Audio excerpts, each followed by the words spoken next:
Assalamu alaikum. So welcome to this tutorial. So in this tutorial we will discuss two problems related to our previous labs जिनमें कि सबसे ज़्यादा questioning students ने की थी, सो उनको भी हम डिस्कस करने लगे हैं. सो जो फर्स्ट प्रॉब्लम है कि you are developing a utility for a lottery game. Players input a 4 digit number to enter and you need to calculate the sum of all these digits. So इसमें हमारे पास एक 4 digit number है. Let's so user enter करा 1234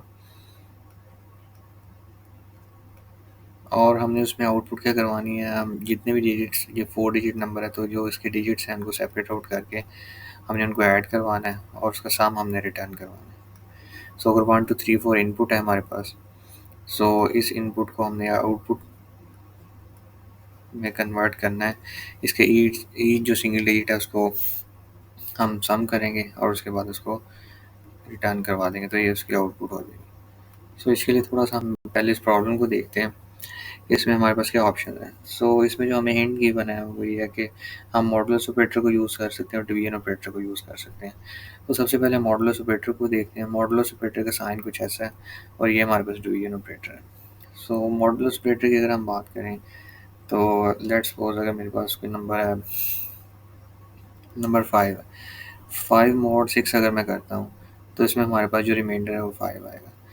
similarly अगर मैं 13 mod 6 करता हूँ तो इसमें रिमाइंडर मेरे पास 1 आएगा, क्योंकि अगर मैं देखूँ तो 13 को अगर मैं 6 पे डिवाइड करूँ तो 6 2 12 होता है और 1 मेरे पास रिमाइंडर आता है. सो ये जो रिमाइंडर है ये बेसिकली हमें मॉडुलस ऑपरेटर देता है. सिमिलरली अगर मैं 13 का मॉड लेता हूँ 10 के साथ तो इसमें मेरे पास जो रिमाइंडर है वो 3 आ जाएगा. लेट्स सपोज मेरे पास एक नंबर है 1 2 5, अगर मैं इसका मॉड लेता हूँ 10 के साथ तो मेरे पास रिमाइंडर 5 आ जाएगा. ठीक है. सिमिलरली मेरे पास नंबर है 1 6 7, अगर मैं इसका रिमाइंडर मॉड लेता हूँ 10 के साथ तो मेरे पास रिमाइंडर 7 आ जाएगा. अगेन मेरे पास नंबर है 2 3 4 5, अगर मैं इसका मॉड लेता हूँ 10 के साथ तो मेरे पास रिमाइंडर जो है वो 5 आ जाएगा.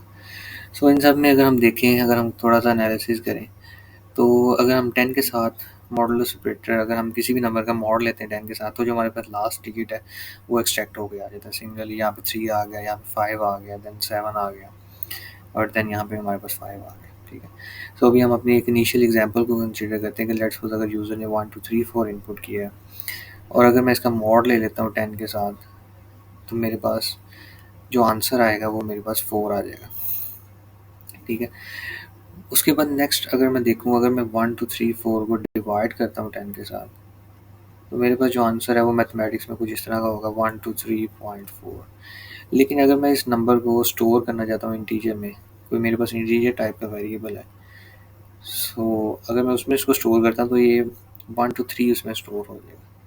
ठीक है, क्योंकि वो इंटीजर और वो डेसिमल पार्ट को निगलेक्ट कर देगा.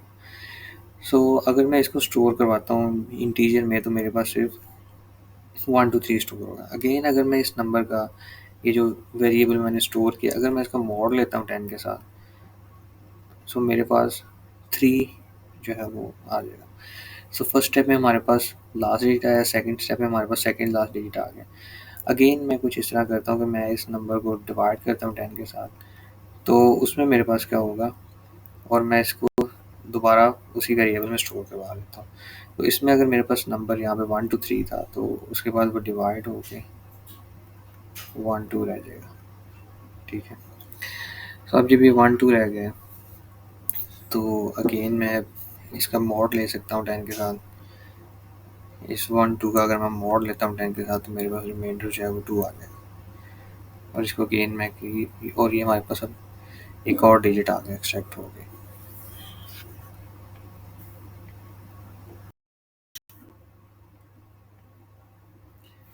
लास्ट में अगर हम देखें 2 हमारे पास एक्सट्रैक्ट हो गया. नेक्स्ट अगर मैं दोबारा इसको जो हमारे पास जिसमें हमने ये स्टोर किया हुआ है वेरिएबल उसको अगर मैं 10 से दोबारा डिवाइड करूँ तो इसमें हमारे पास आंसर जो आएगा वो कुछ इस तरह आएगा.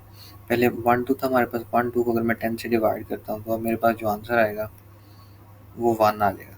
1 इस वेरिएबल में स्टोर होगा. सो सिंपली अब हम इस वेरिएबल को भी अपने रिजल्ट कंप्यूटेशन में यूज़ कर सकते हैं. सो अगर मैं रिजल्ट कंप्यूट करना चाहता हूँ तो मैं सिंपली वेरिएबल में हमारे पास 1 स्टोर हुआ है, और इसके अलावा ये हमने जो 2 एक्सट्रैक्ट किया था इसको भी हम किसी वेरिएबल में स्टोर कर लेंगे। लेट्स सपोज इसको मैं डिजिट 3 D3 कह देता हूँ, या ये सेकंड डिजिट है इसको मैं D2 कह देता हूँ। ठीक है, सिमिलरली इसको मैं D3 कह देता हूँ, और इसको मैं D4 कह देता हूँ। यहाँ पे जो 4 हमने एक्सट्रैक्ट किया, तो ये 4 हमारे पास D4 है, D3 हमारे पास 3 है, D2 हमारे पास ये 2 है। ठीक है, सो अगर नेक्स्ट स्टेप में अगर हम D1 में हम ये भी कर सकते हैं कि जो 1 हमारे पास आया है इस वेरिएबल में स्टोर है, इसका अगर मैं mod 10 के साथ ले लूँ तो वो भी हमारे पास आंसर 1 नहीं आएगा, तो उसको हम D1 में भी स्टोर कर सकते हैं, या हम सिंपली वेरिएबल भी यूज़ कर सकते हैं। तो हमारे पास कुछ ऐसा एक्सप्रेशन होगा कि variable plus D2 plus D3 plus D4, तो इसमें हमारे पास 1 प्लस 2 प्लस 3 प्लस 4, और इसमें हमारे पास इसका आंसर 10 आ जाएगा, और हम इसको एक वेरिएबल में स्टोर कर लेंगे। सो अभी नेक्स्ट हम इसकी इम्प्लीमेंटेशन देख लेते हैं, तो उससे ज़रा हमें ज़्यादा क्लियर हो जाएगा कि किस तरह हम इसको C++ में इम्प्लीमेंट करेंगे।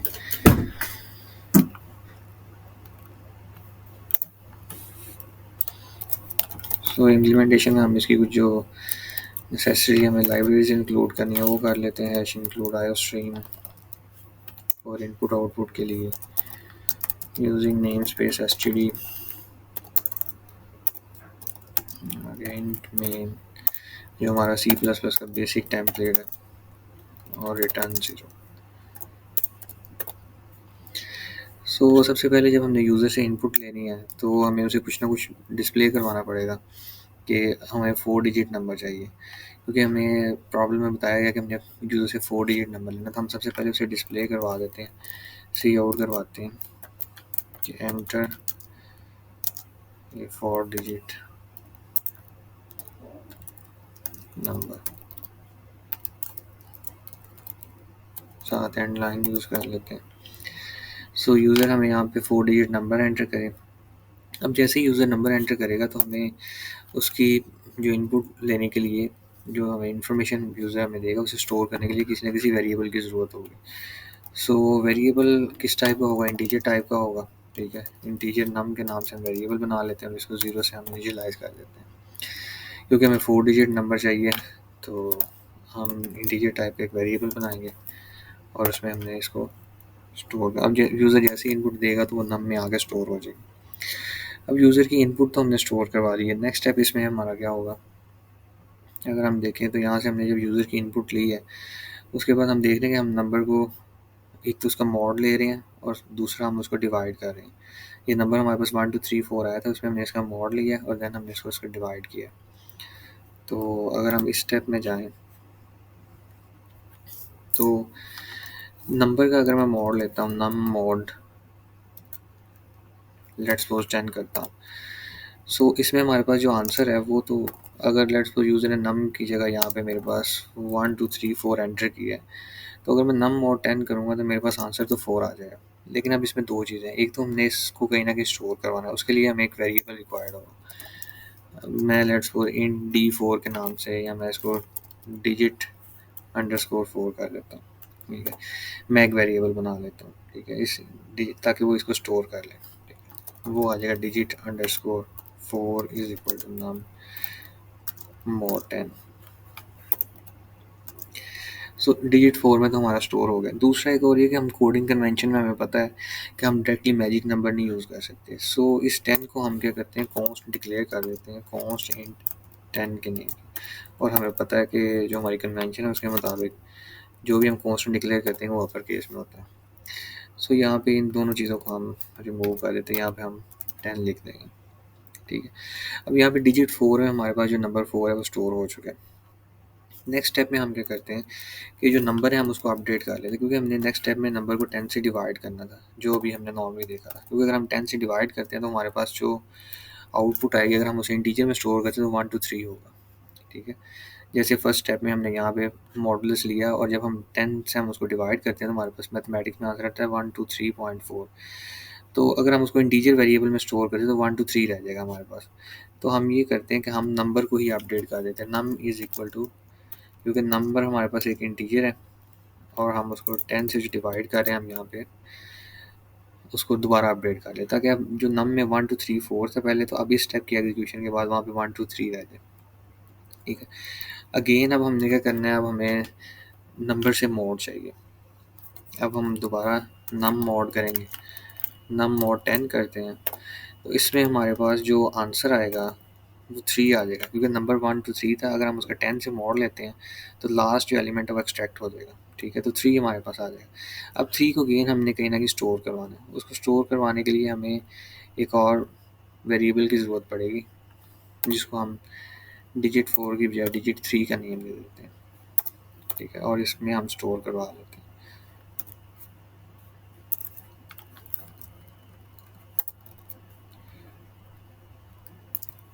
सो डिजिट 3 में हमारे पास जो है वो थर्ड डिजिट 3 जो है एक्सट्रैक्ट हो गया। अब दोबारा नेक्स्ट स्टेप में हमने क्या करना है, जैसे ही हमारे पास 3 एक्सट्रैक्ट हो गया आगे, उसके बाद दोबारा हमने अपने जो नंबर था उसको 10 से डिवाइड किया था।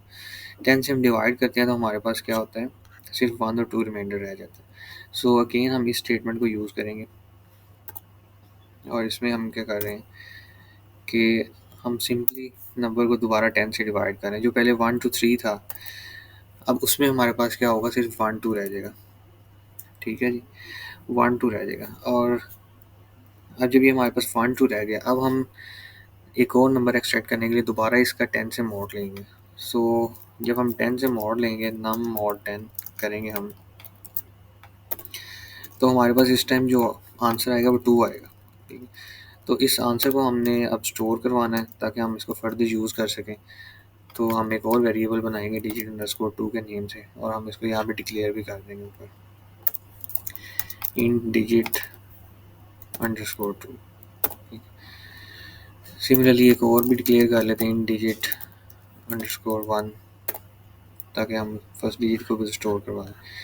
सो इन ये डिजिट 2 जो होगा, इसमें हम हमारे पास 2 स्टोर हो के आ जाएगा। और अगेन हम क्या करेंगे, अब जो हमारे पास नंबर है उसमें हमारे पास प्रीवियसली स्टोर था 1 2, अब दोबारा हम उसको 10 से डिवाइड करेंगे। सो हम 10 डायरेक्टली यूज़ नहीं करेंगे, जो हमने कॉन्स्ट इंटीजर बनाया हो उसमें हम उसको यूज़ करेंगे। और अब हमारे पास जब जब हम अब 1 2 को डिवाइड करेंगे 10 के साथ, तो हमारे पास आंसर आ जाएगा 1। तो अब यहाँ पे नम में हमारे पास 1 आ गया। अब इस नम को हम डायरेक्टली भी रिजल्ट में यूज़ कर सकते हैं, या हम इसमें दोबारा एक और स्टेप कर सकते हैं कि डिजिट 1 में हम डिजिट अंडरस्कोर 1 जो हमने वेरिएबल बनाया उसमें हम नम और मॉड ले लें 10 के साथ, तो फिर भी हमारे पास 1 मॉड जो हम लेंगे, अगर हम देखें तो 1 का अगर हम 10 से मॉड लेंगे तो हमारे पास आंसर जो है वो 1 ही आएगा। ठीक है, सो एट द एंड अब हमने रिज़ल्ट शो करवाना है इसका, तो हम एक और वेरिएबल बना लेते हैं इंट रिज़ल्ट के नाम से, और उस रिज़ल्ट में हम इन सारों का सबमिशन रखवा देंगे। Result is equal to digit 1 plus digit 2 plus digit 3 then plus digit 4।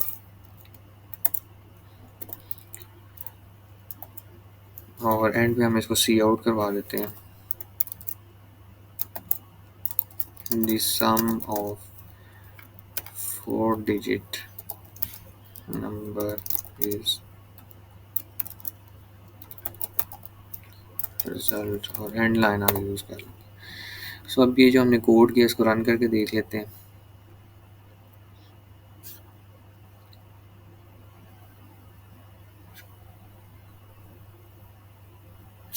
तो एंटर 4 डिजिट नंबर आया, इसमें 1 2 3 4 एंटर किया है। एंटर प्रेस करूँगा तो ये सम ऑफ 4 डिजिट नंबर इज 10, तो हमारे पास 10 इसकी आउटपुट आ गई। तो इस ट्यूटोरियल में जो अभी तक हमने देखा कि हमारे पास एक प्रॉब्लम स्टेटमेंट है। प्रॉब्लम स्टेटमेंट हमारे पास थी कि हमारे पास एक 4 डिजिट नंबर होगा, और हमने उस 4 डिजिट के जो इंडिविजुअल डिजिट है उसका हमें सम लेके तो उसको आउटपुट में डिस्प्ले करवाना है। और इसके लिए हमें गिवन था कि मॉड और डिवीजन ऑपरेटर हमने यूज़ करना है। तो हमने देखा कि मॉडुलस ऑपरेटर से किस तरह हम लास्ट डिजिट एक्सट्रैक्ट कर सकते हैं। ठीक है, और फिर डिवीजन ऑपरेटर को किस तरह यूज़ करते हुए हम अपने वेरिएबल को अपडेट करते हैं। और उसके बाद साथ ही हमने उसकी अपनी कोडिंग में इम्प्लीमेंटेशन भी की है, और साथ हमने कोडिंग कन्वेंशन को फॉलो करते हुए उसका सोल्यूशन फाइंड आउट किया।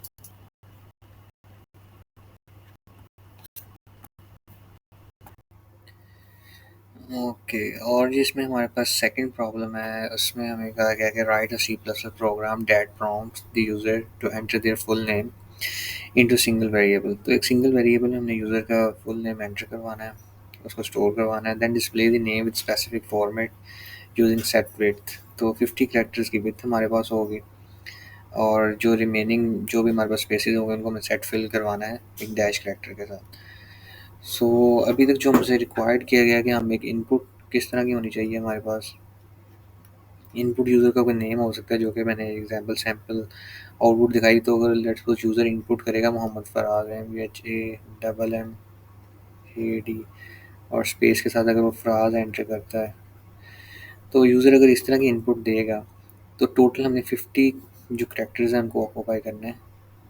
ठीक है, 50 करेक्टर्स को ऑक्यूपाई करना है। उसमें जो हमारे पास दरमियान में कहीं पे नेम आ जाएगा, और हमने उसको ये चीज़ देखनी है कि जो हमारा नेम है वो सेंटर लाइन होना चाहिए, और साइडों पे जो है ना वो डैश डैश आ जाना चाहिए। ठीक है, तो इसमें जो सबसे पहली चीज़ है, अगर हम देखें तो program that prompts the user to enter their full name into a single variable. तो सिंगल वेरिएबल में अगर मैं स्टोर करवाता हूँ, अगर मैं स्ट्रिंग टाइप का एक वेरिएबल लेता हूँ, फुल नेम या नेम। ठीक है, अब अगर मैं कहीं सी इन के थ्रू इनपुट लूँगा यूज़र से इस नेम में, तो अगर यूज़र ये सेम इनपुट करता है एम फराज, तो उसमें सिर्फ और सिर्फ एम स्टोर होगा, स्पेस के बाद वाला कुछ भी स्टोर नहीं होगा, सिर्फ एम स्टोर होगा। स्पेस के बाद जो फराज है वो स्टोर नहीं होगा। तो इस इनपुट को लेने के लिए हमें गेट लाइन का फंक्शन यूज़ करना पड़ेगा। तो गेट लाइन में हमारे पास दो आर्गूमेंट होते हैं, एक सी हम उसको पास करते हैं इनपुट के लिए, और दूसरे आर्गूमेंट में हम वेरिएबल पास करते हैं, वेरिएबल नेम पास करते हैं, जिसमें हमने कोई चीज़ स्टोर करवानी होती। तो इस टाइम अगर लेट्स सपोज यूज़र ये एम स्पेस फराज एंटर भी करेगा, तो अब वो स्पेस के बाद मतलब पूरी लाइन को गेट करेगा बेसिकली। तो स्पेस के बाद भी जो होगा उस सारे को वो स्टोर करवा देगा उसमें स्ट्रिंग में। तो एक तो ये चीज़ है इसमें। तो इसका नेम तो हमारे पास स्टोर हो गया। अब आगे जो हमारे पास इशू आएगा वो हमें स्पेस जो टोटल गिवन है, अगर मैं देखूँ स्पेस की अगर मैं बात करूँ, तो हमें 50 कैरेक्टर्स बताई गई है। ठीक है, स्पेस मेरे पास 50 कैरेक्टर्स है। अब 50 कैरेक्टर्स अगर है तो इस 50 में एक तो हमें इस नेम की लेंथ चाहिए होगी। ठीक, वो हमें बताया हुआ कि नेम डॉट लेंथ का फंक्शन हमने यूज़ करना है, तो हम लेंथ भी आ जाएगी। ठीक है, सो अब अगर जो यूज़र है उसने एंटर किया हुआ है मोहम्मद फराज, तो इसमें हमारे पास नेम की लेंथ अगर मैं देखना चाहूँ, अगर मैं सेम इसी इनपुट पे जाता हूँ कि अगर हमें यही इनपुट दी गई है, तो हमारे पास इस इनपुट के लिहाज से कितनी लेंथ बनती है इसकी, 1 2 3 4 5 6 7 8 9 10 11 12 13 14। सो इसकी लेंथ 14 है, क्योंकि हम ये स्पेस वाला जो करेक्टर है वो भी बीच में इंक्लूड होगा। तो अगर उसकी लेंथ हमारे पास 14 आ रही है और टोटल हमारे पास 50 है, 50 के अंदर हमने उसको मैनेज करना है। 50 के अंदर हमने कहीं नेम भी मैनेज करना है, ये नेम के 14 होंगे, और टोटल ये हमारे पास कितना है, 50 है। तो अब मैं क्या करता हूँ, इसको मैनेज करने के लिए 50 में से मुझे माइनस करना पड़ेगा 14, जो कि हमारे पास आ जाएगा 36। और फिर हमने क्योंकि लेफ़्ट साइड पे भी कुछ ना कुछ कैरेक्टर्स ऐड करने हैं और राइट साइड पे भी, ताकि जो हमारा नेम है वो राइट सेंटर अलाइन हो। तो उसके लिए हम इसको इस 36 को अगर हम 2 से डिवाइड कर दें, तो 18 कैरेक्टर्स यहाँ पे आएंगे इसकी लेफ़्ट साइड पे, और 18 कैरेक्टर्स ही इसकी राइट साइड पे आएंगे। ठीक है, लेकिन इसमें जो हमें चैलेंज कुछ होगा अगर हम सी आउट करवाते हैं, सी आउट और सेट विड्थ अगर हम करते हैं, ये जो 18 अगर हमने स्टोर करवाया हुआ है और उसके बाद अगर हम नेम पास कर देते हैं, तो इसमें मसला ये आएगा कि 18 कैरेक्टर्स जो होंगे उसमें वो इस नेम को भी इंक्लूड कर रहा होगा। तो एक्चुअल में फिर ये होगा कि जो 18 कैरेक्टर्स हैं, अगर हमारे पास टोटल हैं 18, तो उसमें हमारा ये नेम भी ऐड करेगा, और उसमें 4 कैरेक्टर्स को वो सिर्फ 1 2 3 या 4, तो इसमें 4 कैरेक्टर्स को डैश वाले फिल करेगा। तो इसका मतलब ये कि जो हमारी राइट साइड पे वो ज़्यादा डैशेस आ जाएंगी, और इधर जो फर्स्ट वाली 18 है उधर जो है वो डैशेस 4 होंगी, और प्लस 4 प्लस ये 14 नेम के होंगे, तो इनको 18 को ऑक्यूपाई कराएगा। तो इसलिए हमें यहाँ पे लेफ़्ट साइड के जो हमने 18 निकाले हुए, उन 18 में हमें प्लस करना पड़ेगा नेम की जो लेंथ है, ठीक है। अगर हम इसको किसी लेंथ एलियन वेरिएबल में स्टोर करवा लें, तो हम इन 18 में अगर इस लेंथ को प्लस कर दें, तो फिर देन 18 प्लस 14 जो होगा 32 होगा, और उस 32 में हमारे पास ये होगा नेम भी आ जाएगा, और हमारे पास 18 करेक्टर की ये डैशेस आ जाएंगी, ये 14 करेक्टर का हमारे पास नेम आ जाएगा, और ये टोटल 32 बनेगी। और जो रिमेनिंग 18 होंगी उनमें हमारे पास राइट साइड पे जो डैश वाली पैडिंग है वो आ जाएगी, ठीक है। तो इस तरह करके जो है ना ये हमारा कंप्लीट हो जाएगा। सो इसको भी हम कोड करते हैं और देखते हैं कि किस तरह हम इसको कर सकते हैं सी प्लस प्लस में। तो जो हमारी प्रॉब्लम है जी, उसमें सबसे पहले तो हमने यूज़र से इनपुट लेनी है नेम, तो हम सी आउट करा देते हैं, एंटर योर फुल नेम, ठीक है। सो जैसे ही हम उससे प्रॉम्प्ट करेंगे फुल नेम की, तो हमने उसके नेम को स्टोर करवाना है। तो नेम को स्टोर करवाने के लिए, क्योंकि अब उसमें स्पेस भी आ रही होगी, नेम को स्टोर करवाने के लिए हम एक वेरिएबल लेंगे स्ट्रिंग टाइप का, उसमें हम नेम स्टोर करवाएंगे, और हमने इनपुट लेनी है गेट लाइन के फंक्शन के थ्रू। तो गेट लाइन में हमें पता है हमारे पास 2 आर्गूमेंट होते हैं, एक सीन और दूसरा वो वेरिएबल जिसमें हमने स्टोर करवाना है उसको। तो हमने साथ नेम उसके लिख दिया। अब जैसे ही हमने गेट लाइन कर लिया, इसमें हमारे पास इनपुट आएगी। इनपुट लेने के बाद फर्दर आगे हमें क्या करना है, into single variable then display the name with specific format, ठीक है। अब हमने इस नेम को जो है वो डिस्प्ले करवाना है सेट विड्थ को यूज़ करते हुए, सेट फिल को यूज़ करते हुए। सो उस नेम को करवाने से पहले शायद थोड़ी सी मैं पहले जो कैलकुलेशन हमने इधर परफॉर्म की हुई है कि हमारे पास अगर 50 स्पेसेस हैं, तो पहले तो एक चीज़ का हमें पता है कि हमारे पास स्पेस जो है वो 50 है, 50 करेक्टर्स की है। तो हम इस तरह करते हैं, कॉन्स्ट इंट और स्पेस को हम डिफाइन कर देते हैं इज इक्वल टू 50, क्योंकि हम मैजिक नंबर को डायरेक्ट नहीं यूज़ करेंगे, हम उसके लिए कांस्टेंट डिक्लेयर कर दिया हमने जो कि 50 होगा। और इसके अलावा हम इसमें क्या करेंगे, 50 हमने इसको यूटिलाइज़ कर लिया स्पेस को। इसके अलावा हमें एक तो यूज़र के नेम की लेंथ रिक्वायर्ड होगी, ये हमने देखा कि स्पेस के बाद हमें नेम लेंथ रिक्वायर्ड है। नेम लेंथ लेने के लिए हम एक और इंटीजर टाइप का वेरिएबल डिक्लेयर कर देते हैं, इंट एलियन लेंथ, जिसको हम 0 से इसको डिक्लेयर कर देते हैं, और इसको भी हम यूज़ कर लेंगे। सो लेंथ अगर मैं देखूँ तो length is equal to name dot length का फंक्शन हम इस पर कॉल करेंगे, तो यहाँ पे हमारे पास इसकी लेंथ आ जाएगी, ठीक है जी। सो नेम की लेंथ भी हमारे पास आ गई है। अब हम कुछ कंप्यूटेशन करना चाहते हैं कि हमने नेम को सेंटर अलाइन करना है, तो उसकी लेफ़्ट साइड पे भी उतनी स्पेसेस हो जितनी उसकी राइट साइड पे होंगी, फिर ही नेम जो है वो सेंटर अलाइन होगा, फिर ही उसकी जो कैरेक्टर्स हैं वो दोनों साइड पे फिल होंगे, ठीक है। अब उसे करने के लिए अगर हम देखें तो हम एक और वेरिएबल डिक्लेयर कर लेते हैं। लेट्स सपोज मैं कहता हूँ इंट एक लेफ़्ट के नाम से कि लेफ़्ट साइड पे हम कितनी स्पेसेस रखना चाह रहे हैं। तो लेफ़्ट में हम सिंपली क्या करते हैं, लेफ़्ट में एक तो हमारे पास जो 50 स्पेस उनको यूज़ करते हैं, स्पेस में से हम माइनस कर देते हैं अपनी जो नेम की लेंथ है जो कि हमारे पास एल में स्टोर है, ठीक है। तो स्पेस में से अगर हम माइनस करें और हम इसको 2 से डिवाइड कर दें, तो हमें पता चल जाएगा कि हमारे पास लेफ़्ट साइड पे कितनी स्पेसेस आएंगी, ठीक है। सो 2 को भी हम डायरेक्ट नहीं यूज़ करते, हम इसमें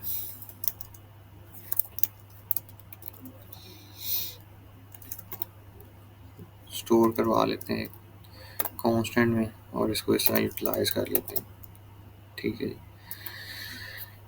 अब हमारे पास लेफ़्ट को अगर हम देखें तो हमारे पास स्पेस यहाँ पे 50 है, वो 50 माइनस लेंथ, अगर लेट्स सपोज यूज़र ने मोहम्मद फराज पूरा एंटर किया हुआ है तो उसकी हमारे पास लेंथ 14 बनती है।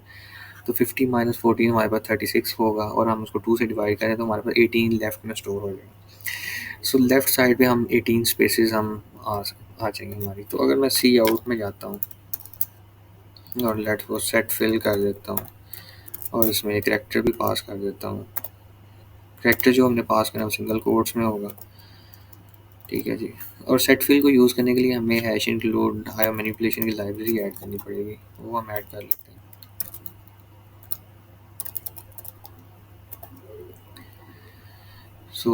इसको हमने ऐड कर लिया। नेक्स्ट सेट फिल हमने यूज़ कर लिया। अच्छा, अब अगर हम सेट विड्थ यूज़ करते हैं, सेट विड्थ, और इसमें हम सेट विड्थ को भी हम छोड़ देते हैं, साथ हम इसके पास करते हैं जो हमने नेम प्रिंट करवाना है। सो नेम का वेरिएबल ही है, ठीक है। और अगेन हमें कोई सेट विड्थ करनी पड़ेगी राइट साइड पे भी।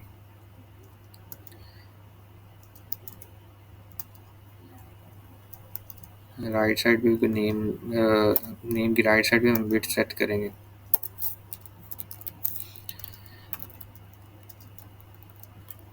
तो इसको हम देख लेते हैं कि हम क्या इसमें हमने सेट करना है विड्थ का, ताकि हमारा जो इशू है वो रिजॉल्व हो जाए, ताकि हमारा नेम जो सेंटर लाइन हो जाए। तो अब हमारे पास अगर हम देखें सेट विड्थ में हमें क्या पास करना चाहिए, सेट विड्थ में हमें जो डिसीजन किया वो हमें पास करना चाहिए। एक तो जो हमारे पास लेफ्ट साइड पे जो जितनी स्पेसेस बनती हैं, प्लस हमें नेम की लेंथ इसमें पास करनी है, ताकि वो टोटल इतना ऑक्यूपाई करे, 32 स्पेसेस ऑक्यूपाई करे अगर यूज़र ने 14 कैरेक्टर लॉन्ग नेम एंटर किया है। क्योंकि सेट विड्थ में जो भी वैल्यू हम पास करेंगे उसमें से वो इस नेम को भी, ये नेम जितने स्पेसेस लेगा वो भी ऑक्यूपाई करेगा, प्लस जो रिमेनिंग स्पेसेस होंगी, जो वाइट स्पेसेस होंगे वहाँ पे वही कैरेक्टर फिल कर देगा। सो अभी तक हम यहाँ पे जो पास करेंगे हम लेफ़्ट प्लस इसमें लेंथ पास कर देते हैं, ताकि हमारे पास अगर 14 कैरेक्टर की लेंथ है और लेफ़्ट में हमारे पास 18 स्टोर है, 32 ये हो जाए। और यहाँ पे लेफ़्ट ही हम दोबारा पास कर देते हैं, ताकि जो रिमेनिंग 18 है वो उसकी राइट साइड पे आ जाए और हमारा जो नेम है वो सेंटर अलाइन हो जाए। तो अभी हम इसको रन करके देख लेते हैं कि क्या हमारी एक्सपेक्टेड आउटपुट आती है या नहीं इसमें। तो एंटर योर फुल नेम में एंटर करता हूँ मोहम्मद HMMADFARZ, एंटर प्रेस करूँगा और ये हमारा जो नेम है उसने सेंटर अलाइन कर दिया। ठीक है जी, थैंक यू।